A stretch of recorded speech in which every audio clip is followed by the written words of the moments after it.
ఆ రోజులే బాగున్నాయి.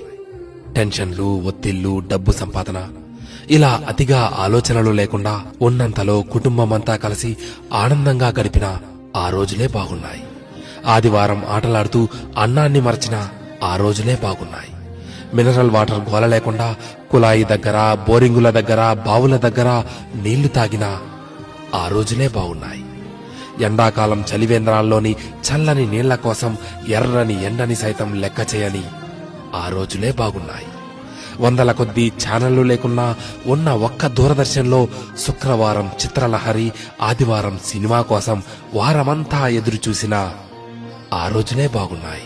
సెలవుల్లో అమ్మమ్మ, నానమ్మల ఊళ్లకు వెళ్లి ఇంటికి రావాలనే ఆలోచనే లేని ఆ రోజులే బాగున్నాయి.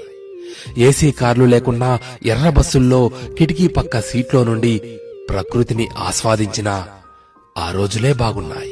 మొబైల్ డేటా గురించి ఆలోచించకుండా బర్త్డే డేట్ గురించి మాత్రమే ఆలోచిస్తూ చాక్లెట్లు పంచిన ఆ రోజులే బాగున్నాయి.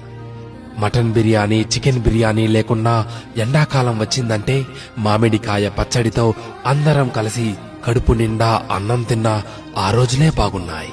ఇప్పుడు జేబు నిండా కార్డులున్నా, పర్సు నిండా డబ్బులున్నా అమ్మ కొట్టుకు పంపితే మిగిలిన చిల్లరను కాజేసిన ఆ రోజులే బాగున్నాయి. ఇప్పుడు చేతిలోని సెల్ నిండా గేములున్నా, ఆట స్థలంలో బ్యాట్ మార్చుకుంటూ ఒకే బ్యాట్తో క్రికెట్ ఆడిన ఆ రోజులే బాగున్నాయి. ఇప్పుడు బీరువా నిండా జీన్స్ ప్యాంట్స్, టీషర్ట్లు ఉన్నా 2-3 నిక్కర్లతో, కురచ షర్ట్లతో బడికి వెళ్లిన ఆ రోజులే బాగున్నాయి. ఇప్పుడు బేకరీల్లో కూల్ కేకులు తింటున్నా, 25 పైసల ఆశా జాకెట్లు తిన్నా ఆ రోజులే బాగున్నాయి. ఇప్పుడు రకరకాల ఐస్ క్రీంలు చల్లగా నోట్లో నానుతున్నా, నాన్నమ్మ, అమ్మమ్మల చీర కొంగు పైసలతో పొల్లైసు కొనుక్కు తిన్నా ఆ రోజులు ఎంతో బాగున్నాయి. పొద్దుపోయేదాకా పొలంలో పనిచేసుకొని ఎలాంటి చీకో చింత లేకుండా ఇంటికి చేరుకొని చందమామను చూస్తూ నిద్రలోకి జారి కమ్మని కలలు కన్నా ఆ రోజులే బాగున్నాయి.